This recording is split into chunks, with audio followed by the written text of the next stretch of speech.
Ini yang sudah mulai tipis di Indonesia, Pak. Coba lihat pejabat kita sekarang, Pak. Bandingkan pejabat Jepang. Pejabat Jepang, Pak, baru dituduh korupsi, sudah mundur. Bukan cuma mundur, Pak, nak bunuh dirinya karena dituduh bahwa tidak terbukti. Jepang. Kita bukan lagi dituduh, sudah di penjara, masuk lagi caleg. Coba mikir. Ini Indonesia, Pak. Pencuri, perampok, koruptor. Bapak mulai sekarang yang curi uang negara jangan kau bilang koruptor. Cantik sekali disebutnya. Bilang kau perampok. Panga. Orang Bugis bilang panga. Pencuri. Coba. Itu di Saudi Arabia. Pencuri. Dipotong kepalanya, Pak. Malaysia. Mencuri. Dipotong tangannya. Di Indonesia. Dipotong masa tahanannya. Itu nih.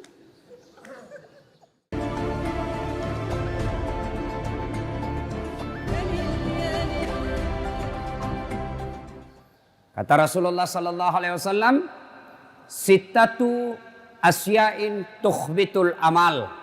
Ada 6 sifat yang menghancurkan amal kebaikanmu. 6 sifat yang menghancurkan, memusnahkan segala amal-amalmu di bulan Ramadan.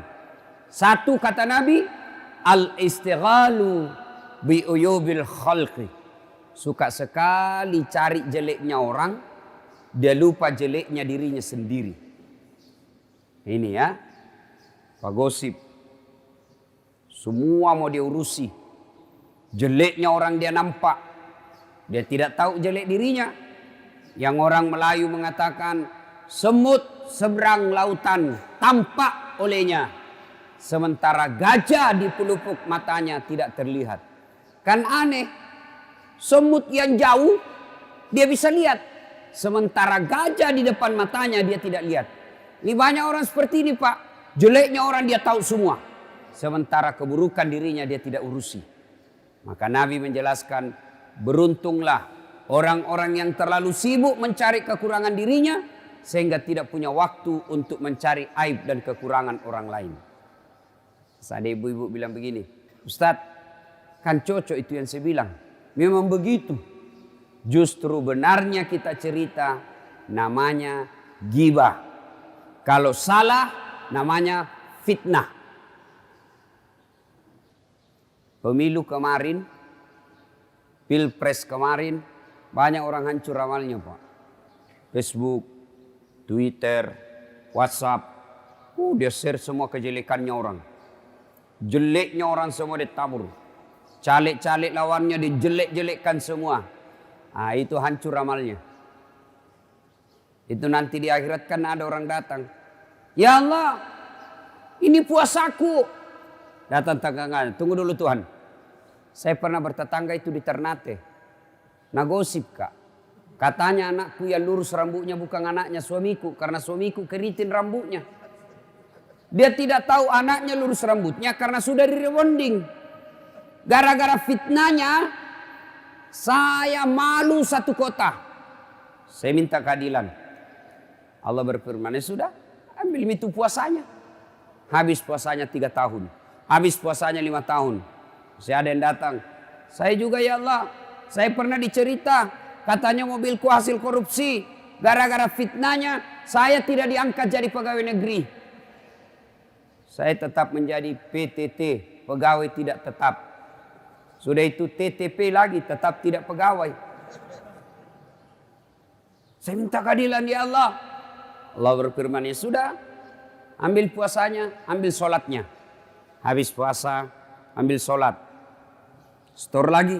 Ya Allah, ini hajiku. Datang lagi tetangganya. Tunggu dulu Tuhan, saya juga pernah difitnah. Gara-gara fitnahnya saya kalah di caleg. Habis sawaku kujual, karpetku, ambil kembali di masjid. Saya minta keadilan ya Allah. Allah berfirman, sudah, ambil itu hajinya. Habis amalnya Pak. Habis, Puasanya habis, sholatnya habis, hajinya habis, zakatnya habis.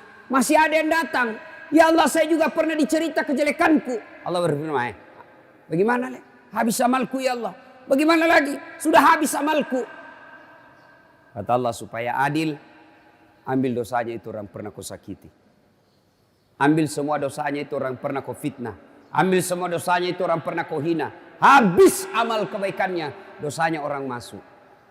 Maka saya Pak, kalau nabuli ke orang di medsos, saya bilang, habis tong itu amalmu. Cari tamat terus, cabut itu amalakmu. Jadi kalau ada orang datang, Ustaz, nak benci sekali ke itu. Kenapa kau bilang, Dek? Nak cerita sama jelek tak? Bukan nak benci ke itu, Dek. Nak sayang kak. Maksudnya apa? Nanti amalnya itu nak kasih kak. Kalau dia mati, nak aku ambil semua amalnya. Nak ambil dosaku. Maka bapak-bapak, kalau ada orang cerita jelek tak, diam. Nak kasih ke amalnya, dia kasih dosa tak.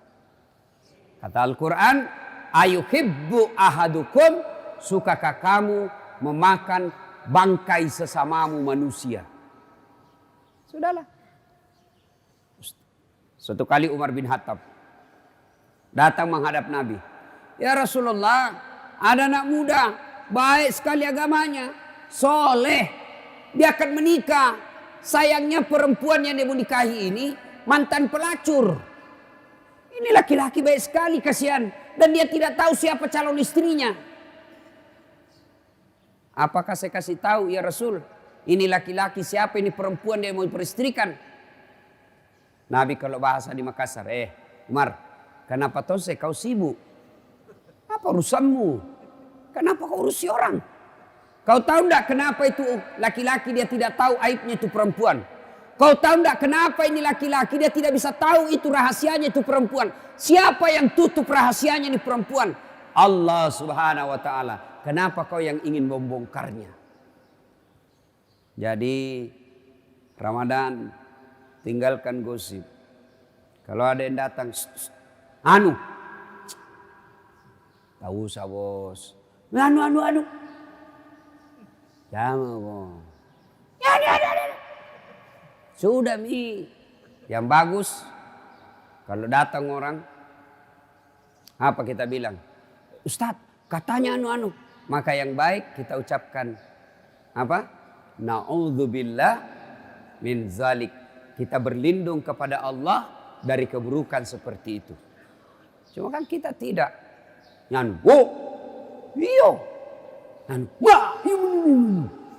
Bisa amalmu bos. Satu, yang menghancurkan amal, suka cerita kejelekan orang. Ada orang yang boleh mencari-cari kejelekan orang. Ada pekerjaan yang malah dituntut mencari-cari kejelekan orang. Siapa? Jaksa, hakim, polisi. Itu cari-cari jeleknya orang. Tujuannya apa? Bukan cari uang. Ada juga itu Pak, aparat. Mana ini pasal ini. Aman. UUD, ujung-ujungnya duit.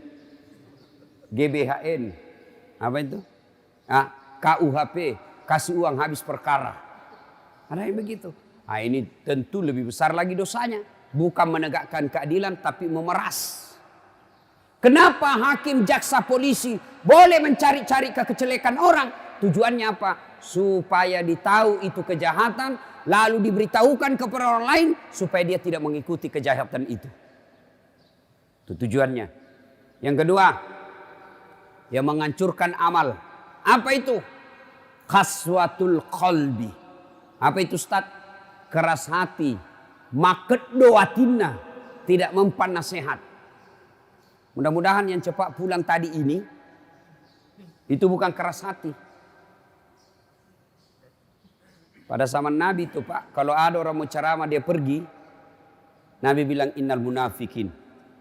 Itu orang munafik. Tidak dengar dakwah. Ada itu yang begitu Pak. Itu pada zaman Nabi, kalau orang mau ceramah, makanya itu teman-teman kita tablik, kalau dia mau dengar, mau baca buku, langsung berkumpul itu. Berkumpul semua. Memang begitu. pada zaman Nabi. Kita mau ceramah. Mana pintu kulompati ini? Lihat-lihat dulu. Tahu Al-Quran. Bismillahirrahmanirrahim. Innamal mu'minuna alladzina isa sukirallah. Wajilat qulubuhum. Wa iza tuliyat alaihim. Ayatuhum sadathum imanan. Wa ala rabbihim yatawakkalun. Orang beriman itu yang bagus imannya apabila dia dengar nama Allah bergetar hatinya. Disebutkan nama Allah bergetar hatinya. Yang kedua, apabila dibacakan ayat Allah bertambah imannya. Ini dibacakan ayat Allah pulang. Itu orang Islam Pak dalam masjid. Orang Islam dalam masjid seperti ikan dalam air. Ada enggak ikan Pak? Coba lihat itu ikan kalau dalam air. Senang itu Pak, berenang ke sana kemari. Bapak-bapak, ada ikan tidak senang air? Ada? Pak, kira-kira ada ikan tidak senang air? Ada Pak? Ada. Ikan mau mati. Itu kalau ada ikan sudah tidak senang air, mau mati itu. Jadi kalau ada orang ceramah dia keluar, mau mati itu. Pernah saya selesai ceramah begini, tiba-tiba ada orang tua datang. Kusesa kena, kusisa saya kena. Kenapa Ji? Dari tadi saya mau kencing. Saya mau keluar, terpaksa kutahan. Kalau yang mau kencing silakan Pak. Nah, Bapak saudara-saudara sekalian. Ya. Nah, itu tanda orang beriman. Dibacakan ayat Allah bertambah imannya. Kalau Bapak selesai dengar ceramah senang perasaannya, Bapak beriman. Tapi kalau dengar ceramah, selesai dengar ceramah, Nabi bilang, Pak Satpol PP, Pak Fandi, jangan mau lagi panggil itu ceramah. Saya tidak suka ceramahnya. Kenapa? Anam na bahas saya terusnya kena. Masalah kok bos. Itu orang mati hatinya itu Pak. Ya. Bahkan ayat berikutnya Allah jelaskan, orang yang dengar dakwah, kalau dia tidak suka dengar dakwah, ayat berikutnya dijelaskan, mereka lebih hina dari binatang. Coba itu ada dalam Quran kan? Ayo, kau sampaikan ayat Allah atau tidak, kau ceramai atau tidak, kau nasihati atau tidak, kau dakwai atau tidak, sama saja mereka tidak akan beriman. Bahkan ayat berikutnya dijelaskan, khatamallahu, punya hati tapi tidak bisa dia pakai, punya mata tidak bisa melihat, punya telinga tidak mendengar, mereka lebih hina dari binatang. Jadi kalau ada orang Islam Pak sudah tidak tenang kalau dengar ceramah, tidak senang dengar dakwah, mereka lebih hina dari binatang. Tahu binatang Pak? Tahu binatang? Tahu binatang toh? Kambing. Tahu kambing? Binatang. Tahu binatang? Kambing.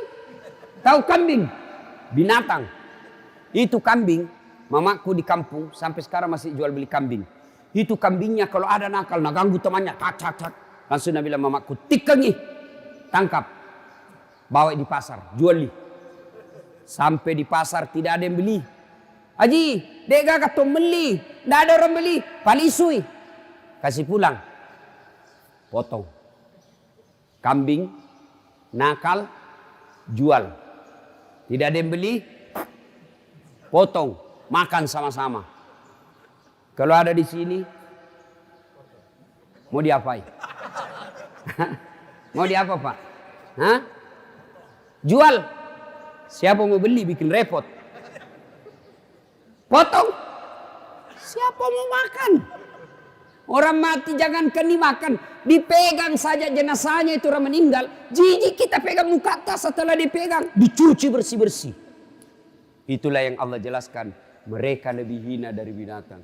Jadi kalau ada orang Pak tidak suka dengar ceramah, bembe, kambing yang dua kaki, itulah dia. Malah nak musuh itu Ustaz, nak bully. Saya nak bully juga itu Ustaz Pak. Anak-anak muda nak bully Kak. Nabi ini Ustaz cerita sunnah-sunnah terus. Tak pernah memelihara sunnah. Kenapa kau bilang saya tidak pelihara sunnah? Buktinya kau tidak pelihara jenggot. Mau dia apa kalau tidak mau tumbuh? Ada juga orang begitu Pak. Gara-gara jenggot. Tapi saya bilang enggak apa-apa. Malah tuh dosaku itu. Kok ambil dosaku. Ya. 3. Yang menghancurkan amal. Kita ulang tadi. 1. Tukang gosip. 2. Keras hati. Apa dia tahu itu das? Wah, ilmunya lebih bagus ilmuku. Habis bos amalmu. 3. Yang menghancurkan amal. Qillatul haya. Makuras siri. Tidak ada rasa malunya. Bahkan Rasulullah menjelaskan, sebenarnya pakaian orang takwa itu rasa malu. Ini yang sudah mulai tipis di Indonesia Pak. Coba lihat pejabat kita sekarang Pak. Bandingkan pejabat Jepang. Pejabat Jepang Pak, baru dituduh korupsi, sudah mundur. Bukan cuma mundur Pak, nah bunuh dirinya karena dituduh bahwa tidak terbukti. Jepang, kita bukan lagi dituduh, sudah dipenjara, masuk lagi caleg. Coba mikir, ini Indonesia Pak.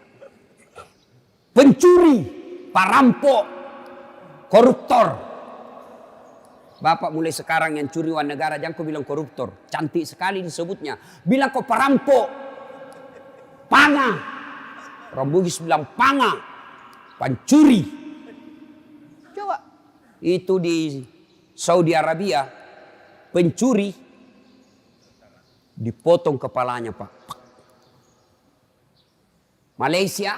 Mencuri. Dipotong tangannya.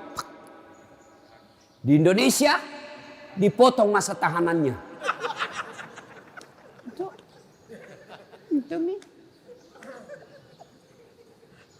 Dulu. Malu itu Pak orang kalau dibilang mencuri. Malu. Sekarang enggak malu Pak. Dulu. Malu orang pakai plat merah urusan pribadi dulu. Sekarang anaknya pakai pergi kuliah plat merah kuras siri. Dulu.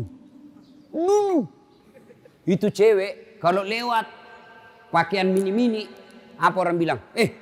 Kuras siri. Dan sekali malunya itu kelihatan semua pahanya dulu.